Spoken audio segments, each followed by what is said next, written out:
BTA নিয়ে বেশ ইন্ডাস্ট্রিতে শঙ্কা রয়েছে এবং বলা হচ্ছে যে বিটিআরসি কি ক্ষমতা হারাচ্ছে কিনা, এমওপিটির কাছে ক্ষমতা চলে যাচ্ছে কিনা। না, এটা তো শুনলাম আপনার কথা, খুব ক্লিয়ার শুনতে পাচ্ছি না আমি, তবুও বলবো আর কি। তা আমি এটুকুই বলবো যে সরকার যা করে মানে সেটা দেশের জনগণের ভালোর জন্য করে, এবং যেটা কি বলে সেক্টরের জন্য ভালো হয় সে ধরনের কিছু নিশ্চয়ই এর মধ্যে আছে। তবে যে কোনো জিনিসই একটা ব্যাপক স্টাডির মাধ্যমে করা হলে ভালো হয়। এই জন্য যে পরিবর্তনটা আসবে সেটা অ্যাপ্লাই করলে যদি বেটার রেজাল্ট পাওয়া যায় সেই আশায় আমরা থাকবো। আমরা আশা করছি যে পরিবর্তনের ফলে টেলিকমিউনিকেশন সেক্টরের অনেক লাভ হবে আর কি। আমরা যে গতিতে চলছি আরো গতি বৃদ্ধি পাবে, আমাদের মানে আইসিটি ফ্যাসিলিটিস গুলি মানুষের দোরগোড়ায় চলে যাবে, আমার নতুন নতুন টেকনোলজি গুলি যাতে আসে দেশে সময় মতো, এবং সেই সঙ্গে যাতে মূল্যটা মানুষের এফোর্ডেবল লেভেলের মধ্যে থাকে, এটাই তো আমাদের চাওয়া পাওয়া, তাই না? হ্যাঁ, সেটা অ্যাচিভ হলেই হলো। এখানে বিনিয়োগকারী যারা তাদের একটু আশঙ্কা রয়েছে, তারা মনে করছেন যে বিটিআরসি যদি ক্ষমতা আরো না বাড়ে, যেটা আমাদের হয়তো স্বাভাবিক প্রত্যাশা, তাতে করে ক্ষমতা কেন্দ্রীভূত হয়ে যাচ্ছে হয়তো সরকারের হাতে, কিন্তু সরকার নিজেই কিন্তু টেলিটক বা বিটিসিএল অপারেট করেন। সেক্ষেত্রে একই সরকার নিজেই প্লেয়ার, নিজেই রেগুলেটর, নিজেই বিচারক, এরকম একটি জায়গায় চলে যাচ্ছে কিনা। এখানে আমি বলবো যে আসলে এগুলি জিনিস স্টাডি করে প্রস্তাবনা হয়েছে কিনা সেটাই ব্যাপারটা আর কি। যদি হয়ে থাকে স্টাডি করে যে এগুলি সব জিনিস দেখা হয়েছে, হ্যাঁ, এবং মানে কি বলে এই বিষয়ে যারা অভিজ্ঞ আছেন তারাও এর পক্ষে মতামত দিচ্ছেন, তাহলে তো ভালোই। আর ইন্টারন্যাশনালি কি প্র্যাকটিস হয়, আমরা তো সিমিলার প্র্যাকটিসটাই করতে চাই, এটার সাথে সঙ্গতি থাকলে তো এটা ভালোই হবে। জনাব জিয়া আহমেদ, আপনার কাছে মোস্তফা জব্বার সাহেবের হয়তো কিছু বলার থাকবে। আমরা কিন্তু দীর্ঘদিন যাবত জিয়া ভাই চাচ্ছিলাম যে আমরা ইন্টারনেটের ব্যান্ডউইথের দামটা যেন কমে। এই ক্ষেত্রে আমি আসলে কিছুই শুনতে পাচ্ছি না, আমি জানি না মানে ওরা কিভাবে কানেক্ট করেছে। আমরা হয়তো তাহলে আপনাকে আরেকবার কানেক্ট করার চেষ্টা করি, আপনি যদি অনুমতি দেন আমরা আবার আপনাকে কানেক্ট করার চেষ্টা করব। ইতিমধ্যে মনির হাসান, আপনি আইসিটি মন্ত্রণালয়ের পরামর্শক, এখানে তিনজনই বলছিলেন যে সরকারের সংস্কার প্রস্তাবনা যেটি বিটিএ নিয়ে, তা নিয়ে শঙ্কার কথা। আপনি কি? আমি ঠিক ততটা শঙ্কা দেখি না যতটা জব্বার ভাই দেখেন। আসলে কয়েকটা জিনিস আসলে আমাদের দেশে আমরা প্র্যাকটিস করি নাই। একটা বড় বিষয় হচ্ছে পলিসিটা কে করবে।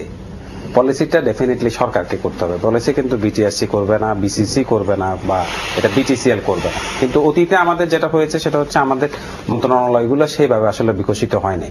আগে যখন আমাদের বিটিআরসি ছিল না, তখনই টেলিকম বিষয়ক যে কোনো আলাপ হলে তখন ওই মন্ত্রণালয়ে একটা ডাইরেক্টর বিটিটিভি নামে একটা পোস্ট আছে, সেই পোস্টের লোককে ওটা দিয়ে দেওয়া হতো যে এটা টেলিকম বিষয়ক পলিসি, যত কিছু তুমি ওই বিটিটিভি থেকে এটা করাই নিয়ে আসা আমরা করবো। সো কাজে ওই জায়গাটা কিন্তু এইবার হাত দেওয়ার চেষ্টা করা হচ্ছে যে না, পলিসি উপর থেকে হবে। এবং পৃথিবীর সব দেশে রেগুলেটর কিন্তু কি করে, রেগুলেটরের কাজ হচ্ছে লেভেল প্লেইং ফিল্ডটা তৈরি করা। আমাদের দেখতে হবে যে আমাদের বিটিআরসি ঠিক ওই কাজটা করছে কিনা।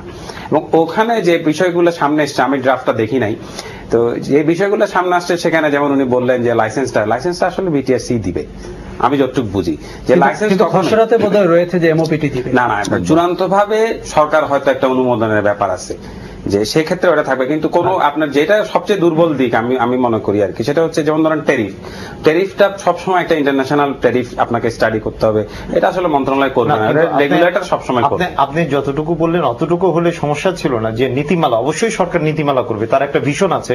যেমন এই সরকারের ডিজিটাল বাংলাদেশ 2021 এর মধ্যে ডিজিটাল বাংলাদেশ একটা ভিশন আছে, সে অনুযায়ী নীতিমালা অবশ্যই করবে। কিন্তু গতকালই তো বোধহয় যে প্রেস ক্লাবের টেলিযোগাযোগ দিবস উপলক্ষে যে প্রেস কনফারেন্স হয়েছে, ওখানে টেলিযোগাযোগ সচিব নিজেই বলেছেন যে না, সরকার শুধু করবে না, ট্যারিফ এবং লাইসেন্সের ব্যাপারে সরকার সিদ্ধান্ত নেবে। তাহলে তো অনেক কিছুতেই নীতিমালা হলো না, এক্সিকিউশন হলো। জি, তারপরে আমরা জানি আরো অনেক কিছুতেই। তারপরে আমি যদি খসড়া যেটা আমিও দেখেছি, আমি আপনাকে বলি, সোশ্যাল ডেভেলপমেন্ট ফান্ড বলে একটা সরকার ফান্ডের কথা বলছে, যে দেশের 100% মানুষ এবং 99% ভূমি টেলিযোগাযোগের আওতায়, তাতে সোশ্যাল ডেভেলপমেন্টের 5.5% রেভিনিউ শেয়ারিং কোন কাজে লাগবে, এই প্রশ্ন বিনিয়োগকারীরা করবেন। দ্বিতীয়ত হচ্ছে জামিন অযোগ্য গ্রেফতারি পরোয়ানা, এটি একটি নাগরিকের অধিকার রয়েছে, বিনিয়োগকারীর কেন থাকবে না? আমার ধারণা যে জামিন অযোগ্য গ্রেফতারি পরোয়ানাটা আসলে পাস হবে না। আচ্ছা, এটা আমার একটা নিজের একটা ধারণা, কারণ এটা হচ্ছে তাইলে আমরা আরেকটা সরাসরি বিষয় আছে। এই প্যানাল কোডের বিরুদ্ধে চলে যাচ্ছি। নিশ্চয়ই। সে এবং কাজে এই- এটা হইলে আরেকটা বিষয় আছে, জামিন অযোগ্য।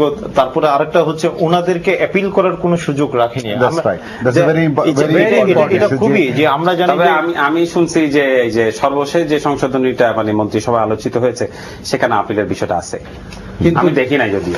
আরেকটি বিষয় আছে, আমি জব্বার ভাই, আপনি এটার- এই যে আপিল না থাকার না না না, এটা তো আসলে মানবাধিকার হরণ। জি, জি। মানে কোনোভাবেই আপনি আমার বিচার করবেন, গ্রেফতার করবেন, অভিযোগ দায়ের করবেন, কিন্তু আমি আপিল করতে পারবো না, এটা কোনো মানুষের জন্য প্রযোজ্য হওয়া উচিত না। আমি কোনোভাবেই এটা সমর্থন করি না। কিন্তু সবচেয়ে বড় যে বিষয়টি সেটি হচ্ছে যে আমাদের এই অঞ্চলে কোন অপরাধের জন্য শাস্তি যে ধরনের হয়, জরিমানার অংশ আছে, এটি বাংলাদেশ তো বোধহয় বিশ্ব রেকর্ড করার পর্যায়ে আছে। আমার কাছে মনে হয় না আমাদের মতন একটি দেশে এই যে 400-500 কোটি টাকার মতন জরিমানা করার বিধান থাকা, এবং সেটার ক্ষেত্রে মানে বিটিআরসির ক্ষমতা এমন পর্যায়ে গেছে যে ইনফ্যাক্ট অপারেটরের কাছ থেকে যদি সার্ভারটা তুলে নিয়ে আসা হয় এবং অপারেশন যদি বন্ধ হয়ে যায়, তাহলেও অপারেটর কিছু বলতেই পারবে না। আমার কাছে মনে হয় যে এই জায়গাগুলোর প্রতি অবশ্যই দৃষ্টি দেওয়া দরকার। আমি মনে করি না যে সরকার কাউকে পানিশমেন্ট দেওয়ার জন্য আইন করতেছে। আমি মনে করি যে নিশ্চয়ই আস্থায় নিয়ে তাদের সাথে কথা বলে তারা যেটা মনে করে এবং সরকারও যেটাকে ভালো মনে করে সেরকম একটা জায়গায় অবশ্যই আসা উচিত। আপনি জরিমানার কথা বলছিলেন, যেটি আমরা খসড়াতে শুনেছি পত্রপত্রিকায় 300 কোটি টাকা জরিমানার কথা Exactly. বলা হচ্ছে, যেটি সাউথ এশিয়ার অন্য কোনো দেশের সাথে তুলনীয় না। Exactly. মাহবুব ভাই। আমি যেটা বলছি যে আসলে একদম সম্পূর্ণভাবে একটা বৈপর্যস্ত দেখা যাচ্ছে। আমি যখন বলছি যে আমি ডিজিটাল বাংলাদেশ করব, আমি টেকনোলজিকে মানুষের কাছে দৌড় করে নেব, সার্ভিসকে দৌড় করে নেব, আমার মনে হয় যে এই যে ভারতের কথা আমরা বলি যে এখন মানে আইসিটি তাদের মেইন মানে ইকোনমির মেইন হয়েছে, কিন্তু এটার শুরুটা কিন্তু টেলিকমিউনিকেশন থেকে। এবং রাজীব গান্ধী তখনও প্রাইম মিনিস্টারও না, উনি পার্লামেন্ট সদস্য। ওই ভারতীয় বংশোদ্ভূত ওই স্যাম প্যাট্রুডা, তাকে নিয়ে এসে 125 জন আইআইটি ফ্রেশ গ্র্যাজুয়েটস নিয়ে, কয়েকজন ব্যুরোক্রেটস নিয়ে তার মতো করে করেছে, এবং সেটার জন্য ওনার প্রাপ্তি ছিল একটা নয়া পয়সা, এবং সেটা কিন্তু এখনো পর্যন্ত তার চেম্বারে আছে। এবং সেটাই কিন্তু পথ খুলে দিয়েছে আজকের এই নতুন ভারত, এই আইসিটির তৈরি করার জন্য। তো আমার মনে হয় কি যে টেলিকমিউনিকেশনটা যদি আমি শুধুমাত্র কথা বলার যন্ত্র বা কথা বলার সিস্টেম হিসাবে ধরি, তাহলে সেটার জন্য আইন ইত্যাদি ইত্যাদি, বা এই যে ভিওআইপি নিয়ে যেটা হচ্ছে, আমার মনে হয় যে এটা কখনো কখনো এতই বাড়াবাড়ি হচ্ছে, সমস্ত কিছু বন্ধ করে দেওয়া হচ্ছে, 4-5টা অপারেটরকে তালা বন্ধ করা লাইসেন্স হচ্ছে। বাতিল করা হচ্ছে। মনে হয় যে একটা মানে কেউ বিনিয়োগ করছে মানে একটা অপরাধ করছে। এটা কিন্তু সামগ্রিক যে নীতিমালা মানে ডিজিটাল বাংলাদেশ উন্নয়ন, সেটার সাথে মেলে না। এই বিষয়ে আমরা ফিরবো। একজন দর্শক টেলিফোনে, আপনার প্রশ্নটি শুনবো। জি বলুন। আসসালামু আলাইকুম, আমি ওয়ালাইকুম থেকে দেওয়ান মোহন বলছি। জি, আমার প্রশ্ন হলো, আমরা তো নিজের ওয়ার্ড শাসন করার কথা, আমরা কেন শাশুড়ি শালী যে ওয়ার্ডের শাসন করছি? এটা হলে তো চলবে না। সরকার শাসন করবে সরকারের সেকশন, উনি যেমন কমিশনার তার সেকশন, রাষ্ট্রীয় সেকশন তার সেকশন, বিচার বিভাগ তার সেকশন, প্রতিটা সেকশন তো তার নিজ নিজ অবস্থান থেকে কাজ করবে, তা নাহলে তো হবে না। আমরা কেন ওয়াইফের জায়গায় আমরা ওয়াইফের 14 গোষ্ঠী শাসন করছি? এটা ঠিক না। জনাব মোস্তফা জব্বার, আমরা বিরতির আগে মাহবুব জামান সাহেব বিনিয়োগকারীদের অবস্থা নিয়ে বলছিলেন, কেননা আমরা যে এই সংস্কারের কথা শুনছি, তার বিনিয়োগকারীরা কতটা উৎসাহিত থাকবেন বলে আপনি মনে করেন? না না, ওদের উৎসাহিত হওয়ার মতন কোনো ভালো লক্ষণ আমি দেখতে পাচ্ছি না। আইনের কথা তো আমরা ইতিমধ্যে বলেছি, এবং আইনে আপিলের সুযোগ নাই। সিইও কে গ্রেফতার করা মানে এটা খুব ডেসপারেটলি মনে হয়, অন্য কাউকে না, মানে সরাসরি সিইও কে জামিন ছাড়া ধরে নিয়ে এসে জেলে পুরে দেব, মানে এটা কিন্তু আসলে এটি মানে পারস্পরিক সমঝোতাপূর্ণ সম্পর্ক নিয়ে কেউ এরকম আচরণের কথা চিন্তা ভাবনা করে না। আমার কাছে যেটা মনে হচ্ছে সেটা হচ্ছে যে এটার আরেকটা দিক আছে, যেমন আমাদের অনেকগুলো প্রতিষ্ঠান আছে যাদের লাইসেন্স 2011 সালে রিনিউ করতে হবে, এবং এখনো পর্যন্ত লাইসেন্সের কোনো গাইডলাইন নেই, কোনো ধরনের কোনো বক্তব্য নাই, এবং তারা খুব আস্থাহীনতার মধ্যে ভুগছে। একই সাথে আপনি লক্ষ্য করে থাকবেন, আমরা বোধহয় 5-7 বছর যাবৎ কেবলমাত্র 3G শুনতে শুনেই পাচ্ছি, আসছি। এবং এই ক্ষেত্রে কোনো ধরনের কিছু নেই। আমরা ওয়াইম্যাক্স এর লাইসেন্স দিয়েছি, বছরের পর বছর যাচ্ছে, ওয়াইম্যাক্স চোখে দেখতে পাচ্ছি না। আমার কাছে কেন জানি মনে হয়েছে যে আমরা ইতিমধ্যে একটা স্থবিরতার মধ্যে গিয়ে পৌঁছে গেছি। আমি জানি না আমরা কানাগলির ভিতরে ঢুকে পড়ছি কিনা। আমার কাছে খুবই মনে হচ্ছে যে এই জায়গাটাকে জি। যদি আমরা ঠিক সচল করতে না পারি,